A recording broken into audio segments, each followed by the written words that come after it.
Dr. Sharur said Muhammad was not an ummi. He was a literate man. And he lied again about the history of Islam, that at Hudaybiyah, Muhammad changed the words to Muhammad ibn Abdullah instead of Muhammad Rasulullah. What the Holy Prophet Muhammad did was, he is instructing the scribes when the Quraysh, the pagans, the mushriks, when they objected to Muhammadur Rasulullah, Muhammad sallallahu alaihi wasallam, he told the scribe, cut off Muhammad Rasulullah. So the disciple, in love and feeling, they said, no, we can't cut it off with our own hands. We can't cut it off. We can't say that Muhammad is not Rasulullah. So now what to do? The treaty was being jeopardized. So the Holy Prophet is asking, where are these words, Muhammadur Rasulullah? So he saw the word Rasulullah and he took the pen and he marked it off. That is what he did. He didn't put Muhammad ibn Abdullah. It was quite strange to hear the questioner. He's saying he's a Christian and he's challenging the pastor and he's challenging me simultaneously about the Bible and about the Quran. And he made certain statements that Khadija was a Christian.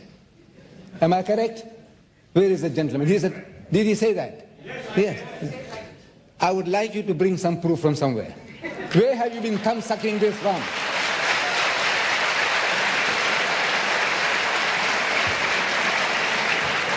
See, the Quran, you have to admit, friends and foe alike will confess that Muhammad was an illiterate man, a man who couldn't write his own name.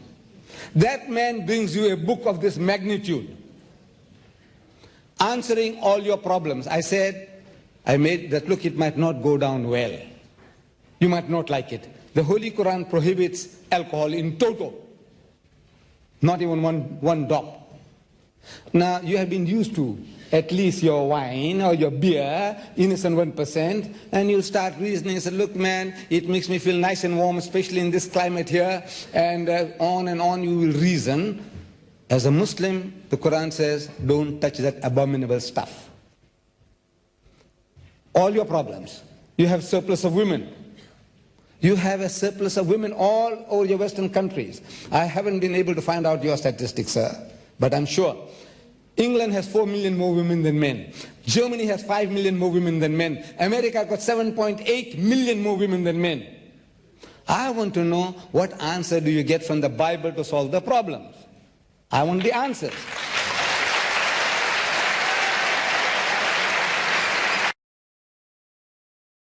You see, he had a small joke against the Muslims about polygamy. You see, since Islam allows you to marry 4. He didn't quote the verse correctly. He was saying Surah Nisa, verse 3, or something to the effect. The Quran says, marry women of your choice by 2s and 3s and 4s. But if you cannot do justice between them, marry only one.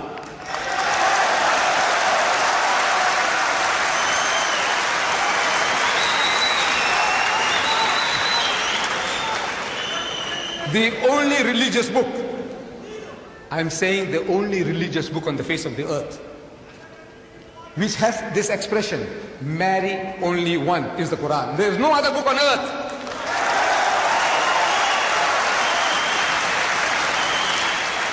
And this is a solution to your problem.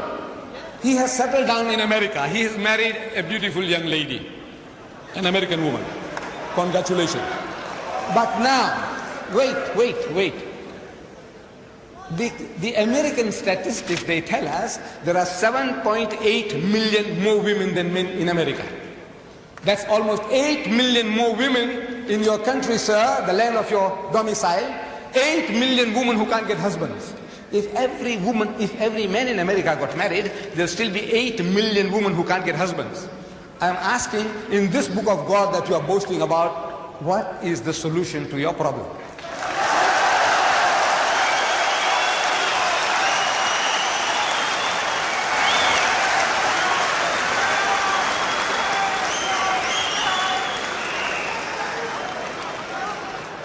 Jimmy Swaggart.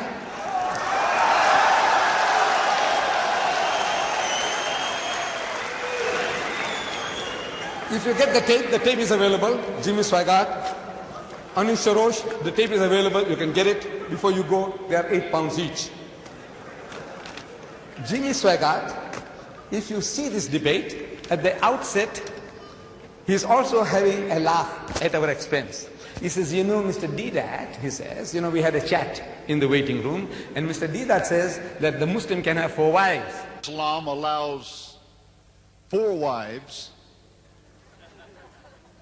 He just corrected me, said up to 4. I said, well, Mr. Deedat, Christianity only allows us 1, so I had to get the best on the first shot. So he said, but you see, Christianity allows us only 1, and I have to choose the best.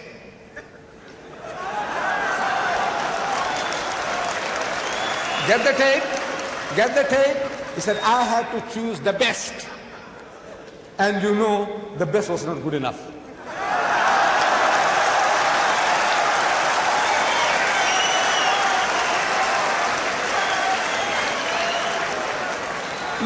Look, all these tele-evangelists, all one by one, they're all falling.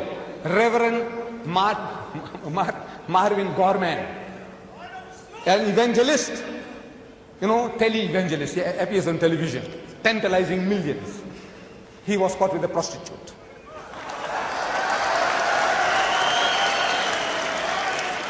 Jim Becker, with Jessica Hans, another prostitute. Jimmy Swaggart, average of 2 trips a month to the prostitute for his satisfaction.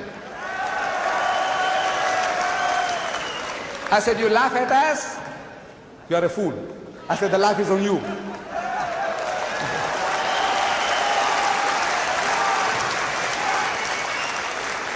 You Americans, you have a problem. You Britisher, you have a problem. You French, you have a problem. You Germans, you have a problem. And to these, there are no solutions in your book. No solution. Islam gives an answer to your problem.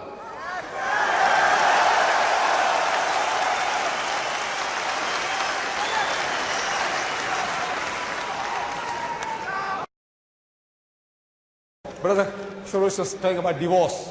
You know how the Muslims. Look, when you malpractice, when you do something against your own teaching, you are culpable. No doubt the general Muslim community seems to have got that idea that when you want to divorce your wife, you just have to say talaq, talaq, talaq. But he's supposed to have known the Quran. There is a chapter in the Quran, the whole chapter is called Surah Talaq, meaning chapter divorce. You must have read it. Surah Talaq. Talaq means divorce.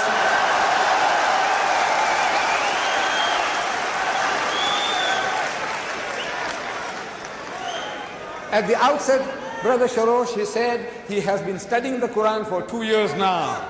2 years. Sure. See what the Quran says, please, brother. And then point a finger at the Quran and say, look, this Quranic teaching is not right, it's not feasible, it's unreasonable.